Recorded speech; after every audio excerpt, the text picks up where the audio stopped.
Every time I think about math, a sense of fear and dread comes over me. Every single math class that I experienced throughout middle school and high school was a lecture-heavy class. The desks were in neat rows, there were no students collaborating and talking with each other, and there was no critical thinking involved. Sadly, there are still math classes and math teachers that teach this way. This past semester, I was given the privilege of taking a math class through the education department at Abilene Christian University and was able to teach a small group of 5th graders at Ward Elementary for 45 minutes, once a week for 6 weeks. This math class at ACU taught and challenged me to teach math that is more engaging, diverse, and challenging for all students. I learned how to do this by writing and teaching effective lesson plans using meaningful manipulatives and assessing the students using diverse assessments. I highly believe that as a teacher, we need to provide authentic and engaging instruction that provides our students with opportunities to learn and grow so that they can take ownership and, like Piaget's constructivism theory says, construct their own knowledge. During this class, I was given the wonderful opportunity to teach a lesson plan to students that I had written for the very first time. Very quickly after the first time teaching in the field, I learned that teaching what you write on your lesson plans does not always go how you planned it to go. When I write out my lesson plans, I can somewhat think of what questions my students will have when I am teaching the lesson. However, I cannot think of every single question that my students might ask, and most of the time, other questions come up that rely on me to veer off the lesson plan to answer. So this experience really challenged me to think outside the box and be able to veer off the lesson plan a little bit. It has also taught me that teachers need to be very flexible and be able to adapt and change their lessons to fit each student's questions and learning needs. In order for me to answer a question a student had, to further explain a concept, and to teach the concept in a different way, I learned that the use of manipulatives and different math tools aided me in this. When I began this semester, the manipulatives I used for my lessons consisted of task cards and worksheets. However, at the end of the semester, I was using colorful foldables, food menus, card games, and bingo game boards. By using more creative and engaging math tools, I could see that my students were understanding and enjoying the lesson much more than before.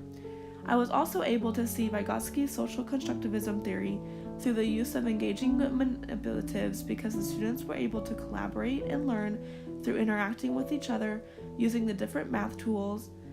And I believe that manipulatives and math tools should be authentic, engaging, foster social interaction, and be accessible to all students, and should aid in their learning as they construct their own knowledge and understanding of the subject.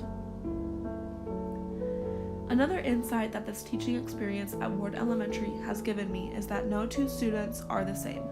So when I am teaching, I need to make sure and be aware of these differences and respond to these by changing and adapting my lesson plans and teaching. Each week we were in the field, my teaching partners and I had different students that we taught. Since we taught different groups of children every week, we had to be aware and observe how each child learned best. Then, based on how each child learned, we needed to be able to tailor the lessons to each student's individual learning style. So being flexible was a key component when it came to teaching these lessons because no two students are the same and learn the same. Lastly, I've learned how important authentic assessments are in the classroom. For the first lesson plan my group and I wrote, the assessment portion was the part that we spent the least amount of time on. The checklist we wrote was not descriptive and just scratched the surface level learning. However, after learning that assessment plays a huge role in teaching, instead of just assessing if the students got the correct answer, we wrote the processes that a student would need to understand in order to gain the conceptual knowledge of the subject. I could really see Piaget's constructivism theory as I used this new in-depth checklist because it allowed me to ask questions about why the procedures worked, if it will look the same under different circumstances, and what the math process the students were doing looked like. Overall, getting this wonderful experience has been very helpful and has allowed me to grow in the way I teach math concepts and utilize my math lessons, manipulatives, and assessments. I learned that math is a very abstract concept, and that in order for my students to fully grasp the concept I teach them, they must be able to understand and comprehend what it is exactly I am teaching them, and then be able to construct their own knowledge.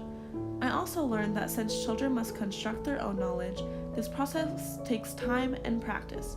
So as teachers, we need to be sure to be patient and try not to rush this process.